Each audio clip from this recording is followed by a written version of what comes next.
अस्सलाम वालेकुम, welcome back. I am Hussain Sajid और हम डिस्कस कर रहे थे CS 101। अब हम आज इसका मॉड्यूल नंबर 120 इसको डिस्कस करेंगे। हम इफ एल्स के स्टेटमेंट के बारे में बात कर रहे थे, उसी का कंटिन्यूस पार्ट है जिसके अंदर हम उसकी एग्जांपल्स को डिस्कस करते हैं। सो इफ एल्स आपने देखा कि उसमें क्या होता है, प्रोग्राम स्टार्ट होता है, एक कंडीशन होती है, कंडीशन अगर ट्रू हो जाए तो उसके बाद एक और ब्लॉक ऑफ स्टेटमेंट होता है, वो रन होता है।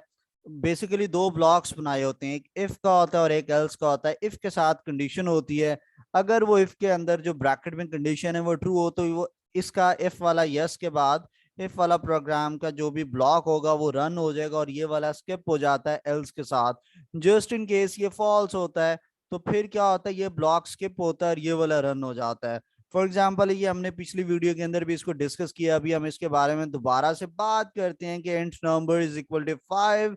if number is greater than 0 then this block of code will be executed and else वाला जो है वो skip हो जाएगा। just in case that condition was false, so if का block skip होता है and else का block execute होता है और फिर else के if के बाद अगर आपने कोई कोड लिखा है तो वो चलेगा। लेकिन ये वाला जो है ये सीक्वेंस, इसके बाद वाला और इससे पहले वाला कोड सीक्वेंस में चलता है।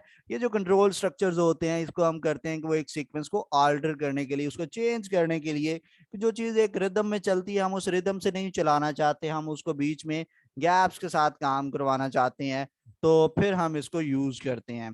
For example a student gets more than और equal to 50 marks then student passes the examination. तो इसको हम इस तरह से, ये पिछली वीडियो के अंदर भी हमने इसके बारे में बात की है कि अगर मार्क्स जो है वो ग्रेटर देन 50 हैं तो वो स्क्रीन पे एक मैसेज आएगा, you have pass the examination otherwise you have failed the examination.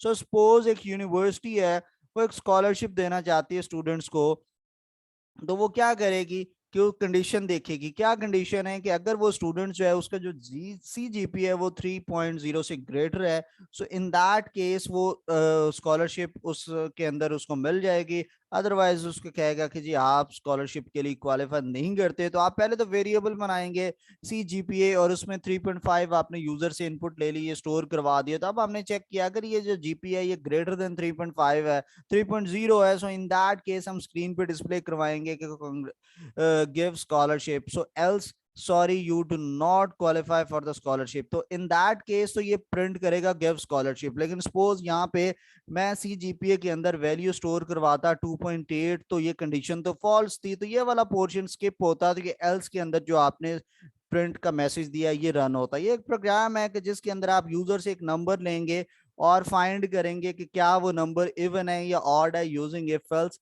Statement. ये एक मैंने खुद से ये प्रोग्राम ऐड किया ताकि आपको अच्छे से इसके डिस्क्रिप्टिवली मैं इसको एक्सप्लेन कर सकूं, आपको इस चीज की समझ आ सके। So hash include IO stream using namespace STD, ये एंड पेन, ये इतना मैंने आपको पहले भी बताया था। Within the curly bracket हम कोड लिखते हैं और ये जो 3 लाइंस है आप इसका रट्टा लगा लें। अभी आप प्रॉपर प्रोग्रामिंग के स्टूडेंट्स नहीं है, कुछ आप में से कंप्यूटर साइंस के स्टूडेंट होंगे, लेकिन most of the students they do not belongs to computer sciences. तो दूसरे जो डिसिप्लिन है, अकाउंट्स है, कॉमर्स है, मेडिकल है, साइकोलॉजी है, उसके अंदर भी ये वाला कोर्स जो है वो आपको ये पढ़ाया जा रहा है। तो आप फिलहाल थोड़ा सा ही इसको समझें, लेकिन ट्राई करेंगे आप इसको थोड़ा सा समझ लें क्योंकि आपका इससे रिलेटेड एग्जाम में चीजें पूछी जानी है। तो हमने एक दो वेरिएबल्स लिए, इंट नम और रिमाइंडर, ठीक है। तो पहले मैंने एक मैसेज दिया सी आउट एंटर द नंबर, तो ये स्क्रीन पर जस्ट एक मैसेज डिस्प्ले होगा और इसके बाद इस लाइन का रोल खत्म हो जाएगा। फिर ये CN और ग्रेटर देन 2 बार लिखते हो, नम वेरिएबल लिखा, स्क्रीन पर कुछ ना कुछ ब्लिंक कर रहा होता है। जैसे आप ATM पे जाते हैं तो उधर ब्लिंकिंग स्टार्ट हो जाती है कि जी अब अपना पासवर्ड टाइप करें, तो ये एक ब्लिंकिंग स्टार्ट होती है और इससे पहले आपने एक मैसेज दिया हुआ है और वो मैसेज क्या डिस्क्राइब कर रहा है कि आपने एक नंबर एंटर करना है। तो आप वहां पर जो भी टाइप करेंगे वो नंबर NUM नाम के वेरिएबल में स्टोर हो जाएगा। फिर उसके बाद क्या होता है, आप एक स्टेटमेंट लिखते हैं कि जो रिमाइंडर है आगे असाइनमेंट स्टेटमेंट है is equal to num %2। Percentage जो है ये रिमाइंडर देता है। जब आप 7 को डिवाइड करते हैं 2 पे तो 3 2 6 वो पूरा पूरा डिवाइड हो गया, रिमाइंडर आता है 1।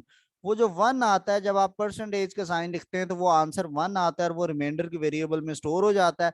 अब आपने चेक किया इफ ये जो रिमाइंडर के वेरिएबल है वो उसमें 0 है, तो आप स्क्रीन पर सी आउट कर दें this is an even number.